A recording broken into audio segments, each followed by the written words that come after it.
Bienvenidos al podcast de NTDC sobre desarrollo infantil.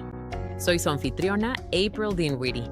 El Programa Nacional de Capacitación NTDC es un acuerdo de 5 años de la Administración de Niños y Familias de la Oficina de la Infancia. Hoy recibimos al Dr. Bruce Perry. Dr. Perry es investigador principal de la Academia de Trauma Infantil en Houston, Texas, y profesor adjunto en el Departamento de Psiquiatría y Ciencias del Comportamiento de la Facultad de Medicina Feinberg, en la Universidad Northwestern de Chicago.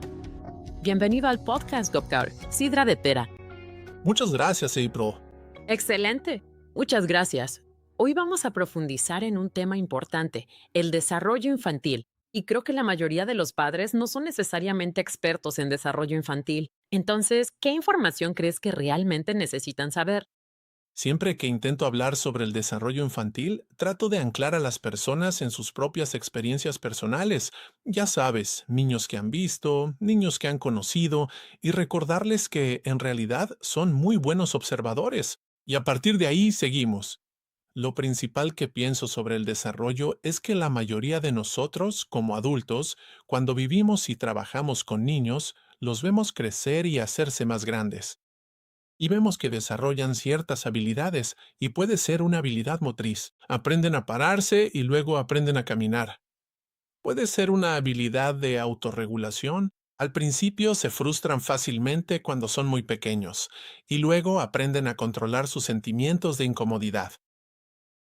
Y después vemos que los niños desarrollan habilidades sociales y cognitivas. Aprenden el lenguaje, luego aprenden a formar oraciones y después aprenden a pensar de manera abstracta. Entonces, vemos la secuencia del desarrollo en todos estos diferentes ámbitos. Y una de las cosas que se vuelve un verdadero reto para los padres que viven con niños que han tenido interrupciones en su desarrollo, ya sea por trauma, problemas de apego, exposición al alcohol en el útero o cualquier tipo de daño en el desarrollo, es que el desarrollo normal, que suele ser sincrónico, empieza a desmoronarse.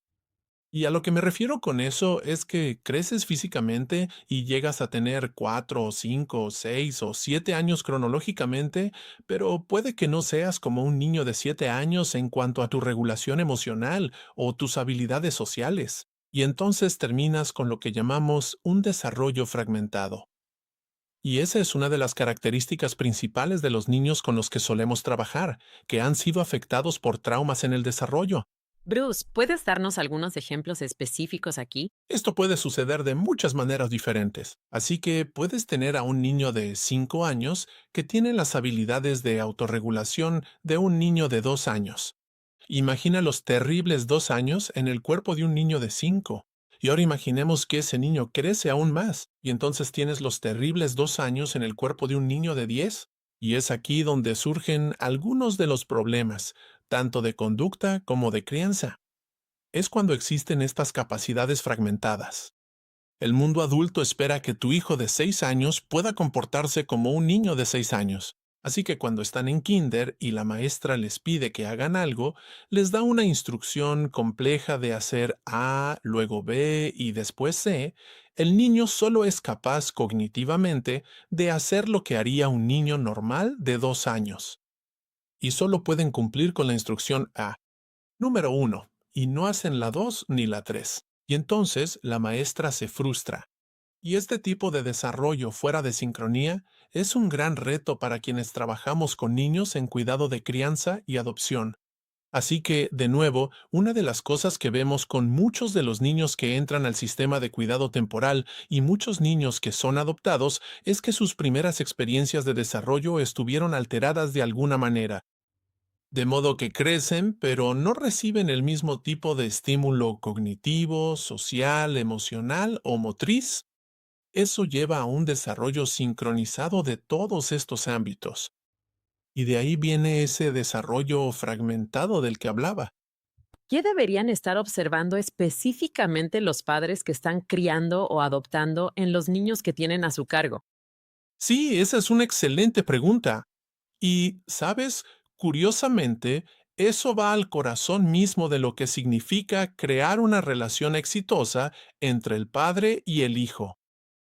Y realmente lo que tienen que hacer, y a veces esto es difícil, es lo siguiente. Ser conscientes de que, aunque Billy tenga 10 años, puede que no tenga las habilidades de un niño de 10 años.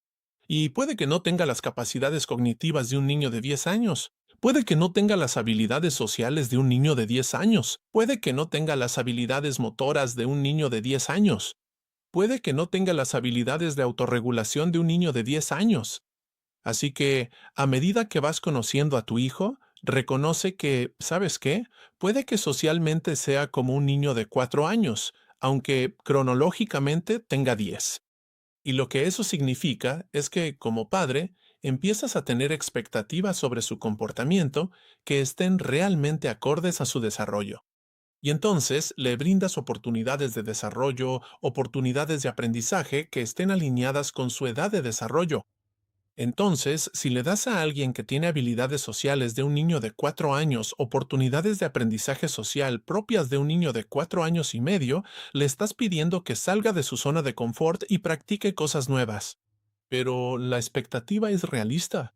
Si le pides a tu hijo de 10 años cronológicos que participe en una actividad social apropiada para niños de 10 años, tu hijo, que socialmente tiene 4 años, fracasaría. Y en ese fracaso empezaría a pensar que su autoestima se vería afectada. Y normalmente van a usar técnicas desadaptativas para lidiar con la decepción y el fracaso. Así que van a interrumpir, o se van a escapar, o van a usar algún tipo de técnica de distracción, pero en realidad no van a terminar aprendiendo. Y eso, en pocas palabras, es uno de los mayores retos de la crianza. Tienes que encontrarlos donde están. Y es difícil encontrarlos dónde están si no sabes en qué nivel están en estos diferentes ámbitos. Por eso es importante la evaluación. El proceso de ingresar al cuidado es un componente realmente importante para tener éxito como padre de crianza o adoptivo.